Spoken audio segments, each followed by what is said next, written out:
Mesdames et messieurs, rebonjour et bienvenue pour cette nouvelle édition de Midi au Caire pour ce dimanche, le 11 juillet 2021. On commence tout de suite après cette pause.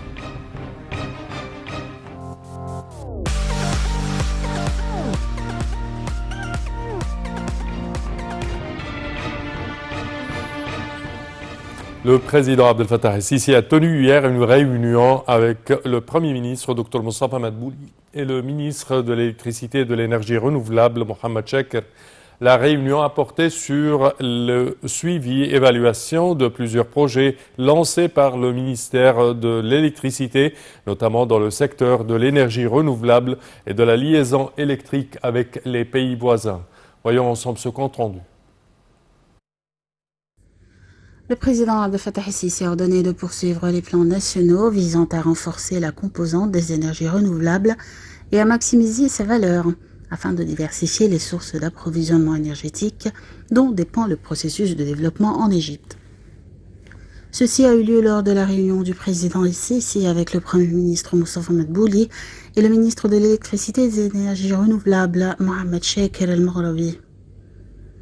La réunion a porté sur l'examen d'un certain nombre de projets du ministère de l'Électricité, notamment dans les secteurs des énergies nouvelles et renouvelables et de l'interconnexion électrique avec les pays voisins, en plus du contrôle principal du réseau électrique national de la nouvelle capitale administrative. Dr Mohamed Chakr a passé en revue les développements du projet d'interconnexion électrique avec le Royaume d'Arabie Saoudite en prolongeant les lignes électriques et en établissant un certain nombre de stations de transfert électrique des deux côtés dans le but d'échanger de l'énergie électrique entre les deux réseaux électriques nationaux des deux pays pour obtenir des avantages économiques mutuels entre eux tout au long de l'année en fonction des besoins de chaque partie.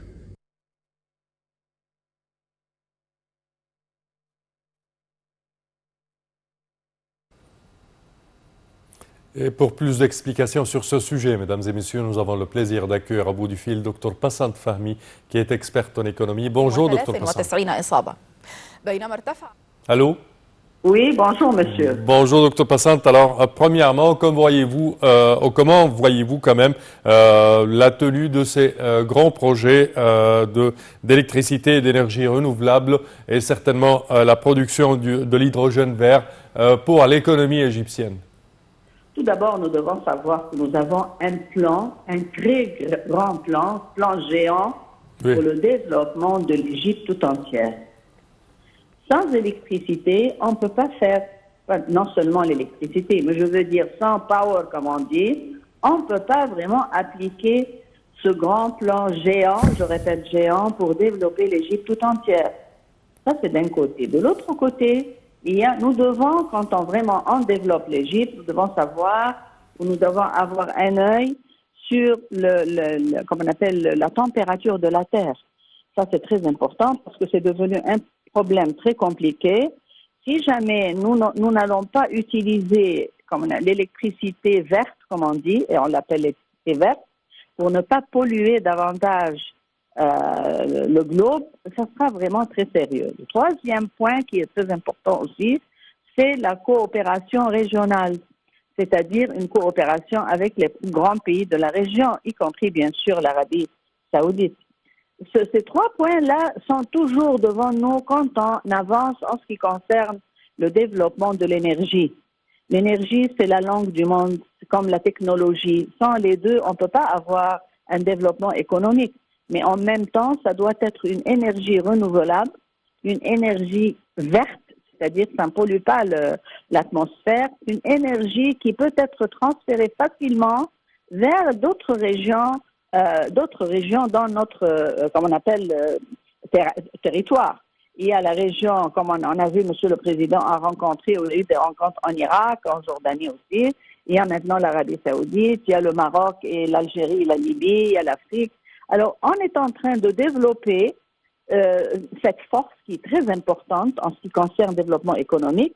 Et je répète, on la développe d'une façon avancée et verte, non seulement pour développer ou avancer sur le domaine économique positivement, mais aussi pour protéger l'environnement et essayer d'avoir sources renouvelables, je répète, renouvelables propres.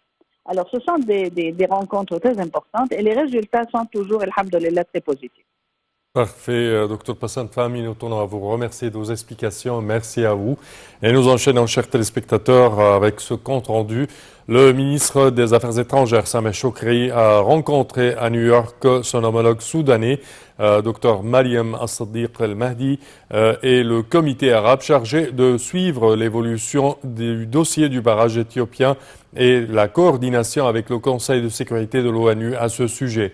Et pour plus de détails, voici un compte rendu signé Maroua Rafaïach. Le ministre des Affaires étrangères Sameh Shoukry a de nouveau rencontré à New York son homologue soudanaise Mariam El-Mahdi et le comité arabe concerné par le suivi des développements du dossier du barrage de la Renaissance et de la coordination avec le Conseil de sécurité de l'ONU à cet égard. La rencontre intervient après la session du Conseil de sécurité sur le barrage de la Renaissance qui s'est tenue jeudi soir, a écrit le porte-parole du ministère des Affaires étrangères Ahmed Hafez. Le comité arabe chargé de suivre les développements du dossier du barrage de la Renaissance et de coordonner avec le Conseil de sécurité de l'ONU comprend la Jordanie, l'Arabie saoudite, l'Irak, le Maroc et la Ligue arabe, a ajouté M. Hafez. Pour sa part, la directrice exécutive du Programme des Nations Unies pour l'environnement, Inger Anderson, a affirmé que le Nil bleu était une ressource vitale pour les peuples d'Égypte, du Soudan et de l'Éthiopie.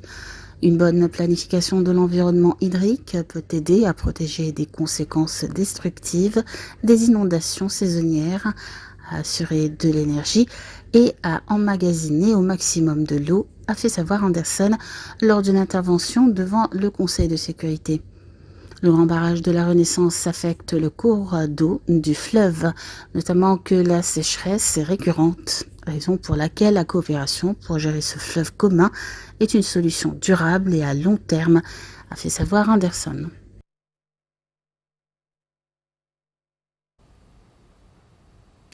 Et la ministre du Commerce et de l'Industrie, Dr Nevin Gama, a remis un message du président Abdel Fattah el-Sisi à son homologue sénégalais Macky Sall portant sur les relations historiques et stratégiques entre l'Égypte et le Sénégal et les moyens de les développer, notamment dans les domaines économiques, commerciaux et industriels. Le président sénégalais qui a reçu à Dakar la ministre du Commerce et de l'Industrie, Nevin Gama, a apprécié le rôle axial de l'Égypte sous la direction du président Abdel Fattah el-Sisi durant sa présidence de l'Union africaine dans la défense des questions africaines sur la scène internationale et en cherchant à réaliser le développement pour tous les peuples du continent. Le président sénégalais a souligné le plein soutien du Sénégal aux droits éternels du peuple égyptien dans les eaux du Nil et sa volonté d'affirmer cette question dans toutes les instances de l'Union africaine et des Nations unies. Il a souligné que son pays mettait en priorité la solution de cette crise au cours de sa présidence de la prochaine session de l'Union africaine en février prochain pour garantir les droits historiques du peuple égyptien. Et conformément aux directives du président de la République, le président Abdel Fattah el-Sisi, 2 avions militaires ont décollé depuis la base aérienne de l'Est du Caire en direction de la Tunisie.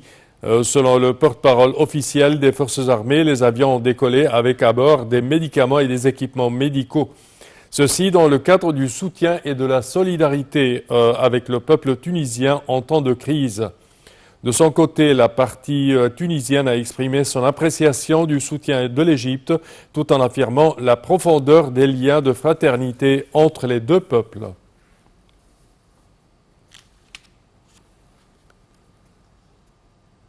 Et le chef d'état-major des forces armées, le général de corps d'armée, Mohamed Farid, a regagné le Caire samedi après une visite officielle en Grèce. Lors de sa visite, le général de corps d'armée, Mohamed Farid, a rencontré son homologue grec, Konstantinos Floros. Les 2 responsables se sont penchés sur les moyens de renforcer la coopération militaire entre l'Égypte et la Grèce, notamment dans l'échange d'expertise et les exercices conjoints pour rehausser les capacités de l'armée des 2 pays.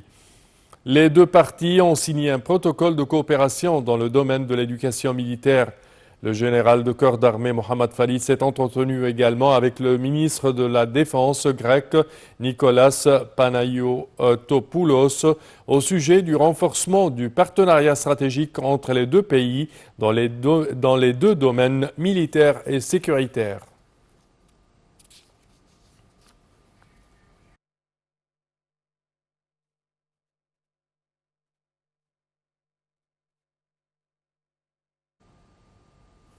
Et le début du marathon des examens de baccalauréat, Sanawiya Amma, 650 000 élèves passent l'examen samedi avec des strictes mesures préventives. Le conseiller du président de la République pour les affaires de la santé et de prévention, Mohamed Aoud Teguedine, a appelé les étudiants à respecter toutes les mesures de prévention et de précaution pour prévenir le coronavirus.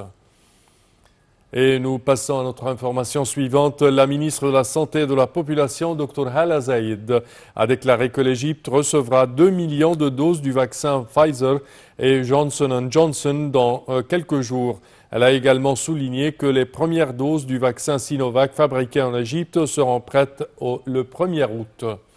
Dr Zaïd a confirmé que la situation sanitaire en Égypte est sûre et que ce soit en termes d'infection ou de décès par rapport au taux de l'année dernière.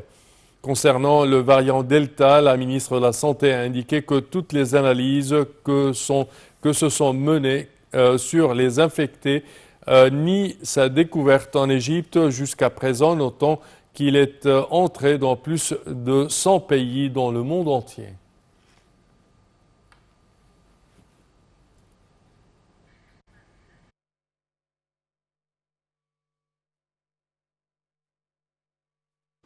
Et c'est ainsi que prend fin cette édition de Midi au Caire. Je vous remercie de votre attention, chers téléspectateurs, et je vous donne demain rendez-vous avec une nouvelle édition. Merci à vous.